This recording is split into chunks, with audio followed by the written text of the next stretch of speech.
আদালতের দ্বারস্থ বহু মাধ্যমিক পরীক্ষার্থী আর মামলা দায়েরের অনুমতি দিয়েছেন বিচারপতি। Welcome everyone. মাধ্যমিক এন্ড এইচএস এক্সাম 2025 সংক্রান্ত এই মুহূর্তের বিগ ব্রেকিং এবং সুপার এক্সক্লুসিভ আপডেট শেয়ার করব।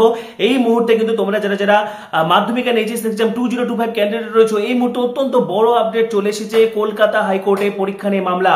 কলকাতা হাইকোর্টে পরীক্ষা নিয়ে মামলা। একাধিক পরীক্ষার্থীর পরীক্ষা কিন্তু বাতিল হতে চলেছে।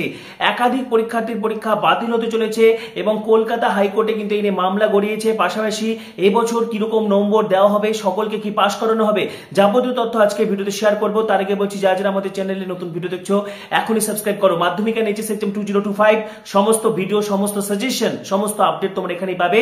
পরবর্তী প্রশ্নগুলির জন্য, সাজেশনগুলির জন্য এখনই সাবস্ক্রাইব করো, পাশে থাকা বেল আইকনটি প্রেস করো এবং এই ভিডিওটি প্রচুর শেয়ার করো। যারা টেনশন করছে তারাও যাতে রিলিফ পেতে পারে, ঠিক আছে? এবং সঙ্গে সঙ্গে ভিডিও নোটিফিকেশন পাওয়ার জন্য সাবস্ক্রাইব করো, পাশে থাকা বেল আইকনটি প্রেস করে দাও। তো এই মুহূর্তের যে বিগ ব্রেকিং এবং সুপার এক্সক্লুসিভ আপডেট, অবশেষে কিন্তু কলকাতা হাইকোর্টে কেস হলো, ঠিক আছে? মাধ্যমিক পরীক্ষাকে কেন্দ্র করে কলকাতা হাইকোর্টে কিন্তু মামলা দায়ের করলো পরীক্ষার্থীরা। পুরো ঘটনা তোমাদের কাছে তুলে ধরছি। দেখো, এবছর কিন্তু মাধ্যমিক পরীক্ষার যে ফর্ম ফিল আপ সেটি হয়েছিল অনলাইনে, ঠিক আছে? অনলাইনে কিন্তু স্কুলের শিক্ষক শিক্ষিকারা, প্রধান শিক্ষকদের দায়িত্বে কিন্তু ফর্ম ফিল আপ হয়েছিল, যেটি বিভিন্ন স্কুলের বা বিদ্যালয়ের শিক্ষক শিক্ষিকা থেকে শুরু করে প্রধান শিক্ষকরা কিন্তু সুষ্ঠুভাবে সম্পন্ন করেছিল। কিন্তু মুষ্টিমেয় কয়েকজন ক্যান্ডিডেট বা বেশ কিছু ক্যান্ডিডেট রয়েছে যাদের কিন্তু এখনো পর্যন্ত মাধ্যমিক পরীক্ষার অ্যাডমিট কার্ড ইস্যু করা হয়নি, অর্থাৎ আর 3 দিন পরে পরীক্ষা, ঠিক আছে? 4 দিনের মাথায় পরীক্ষা মাধ্যমিক, এত বড় জীবনের প্রথম বড় পরীক্ষা মাধ্যমিক, সেখানে কিন্তু এখনো বেশ কিছু ক্যান্ডিডেট তারা কিন্তু এখনো পরীক্ষার অ্যাডমিট কার্ড পায়নি এবং সংশ্লিষ্ট স্কুল থেকে মধ্যশিক্ষা পর্ষদের সঙ্গে যোগাযোগ করা হয়। পর্ষদ কিন্তু বিভিন্ন প্রধান শিক্ষক বা শিক্ষক শিক্ষিকাদের যেটা অভিযোগ, পর্ষদ বিষয়টি সহানুভূতির চোখে দেখেনি এবং পর্ষদ বলে যে এখন ন্যূনতম সেই সময় নেই যাতে তাদের অ্যাডমিট কার্ড ইস্যু হয় এবং তাদের পরীক্ষা বাতিল হচ্ছে, অর্থাৎ তারা পরীক্ষায় বসতে পারবে না সেই সমস্ত ক্যান্ডিডেটগুলো। কিন্তু এখানেই প্রশ্ন চিহ্ন থেকে যাচ্ছে, এখানে কিন্তু ক্যান্ডিডেটের কোনো দোষ নেই, ঠিক আছে? কারণ ফর্ম ফিল আপটা কিন্তু পুরোপুরি অনলাইন প্রসিডিউর হয়েছে। এখন এটা অনলাইনের কোনো গন্ডগোল হতে পারে বা ফর্ম ফিল আপেরও কোনো গন্ডগোল হতে পারে বা কোনো সার্ভার ইস্যু বা টেকনিক্যাল ফল্টও হতে পারে, বা যে কোনো কারণে হোক এই সংখ্যক পরীক্ষার্থীকে কিন্তু পরীক্ষা দিতে হবে এবং এদের কিন্তু অ্যাডমিট কার্ড এখনো পর্যন্ত ইস্যু করা হয়নি। তো বাধ্যতামূলকভাবে তারা কিন্তু কলকাতা হাইকোর্টের দ্বারস্থ হয়েছে, ঠিক আছে? কলকাতা হাইকোর্টে শীঘ্রই শুনানি হবে, ঠিক আছে? যাবতীয় তথ্য দিয়ে দিব এবং সবশেষে এটা আশা রাখাই যায় তারা যাতে পরীক্ষাটা দিতে পারে, এটাই কিন্তু আমরা সকলেই চাইবো। পাশাপাশি এই মুহূর্তে একদম টান উত্তেজনা, ঠিক আছে?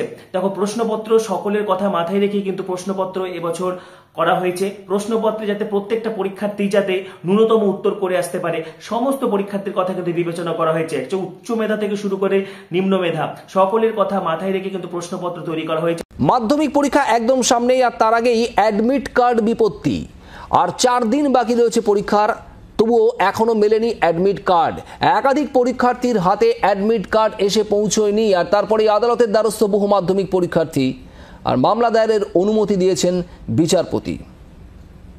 4 দিন পরে মাধ্যমিক পরীক্ষা, অ্যাডমিট কার্ড এখনো পর্যন্ত এসে পৌঁছয়নি অনেকেরই হাতে। এদের মধ্যে বেশ কয়েকজন মাধ্যমিক পরীক্ষার্থী তারা আদালতের দ্বারস্থ হয়েছেন। আদালত গোটা বিষয়টি শোনার পর মামলা দায়েরের অনুমতি দিয়েছেন বিচারপতি। শুনানি হবে, আপনাদের জানাবো 4 দিন পরেই রাজ্যে মাধ্যমিক পরীক্ষা। কি কারণে অ্যাডমিট কার্ড এসে পৌঁছলো না, যদি পরীক্ষা শুরুর আগে অ্যাডমিট কার্ড শেষ পর্যন্ত হাতে এসে না পৌঁছায় বিকল্প কী ব্যবস্থা থাকতে পারে, সবটাই স্পষ্ট হবে আদালতের শুনানিতে, এমনটাই মনে করা হচ্ছে। পাশাপাশি উচ্চ মাধ্যমিকের ক্ষেত্রেও কিন্তু প্রশ্নপত্র সকলের কথা মাথায় রেখে তৈরি করা হচ্ছে, প্রত্যেকটি স্টুডেন্ট যাতে উত্তর করতে পারে। এবং তোমরা মাধ্যমিক, উচ্চ মাধ্যমিক সকলকেই বলবো এই মুহূর্তে তোমরা জোর কদমে পড়াশোনা করো, মনোবল ভাঙলে চলবে না।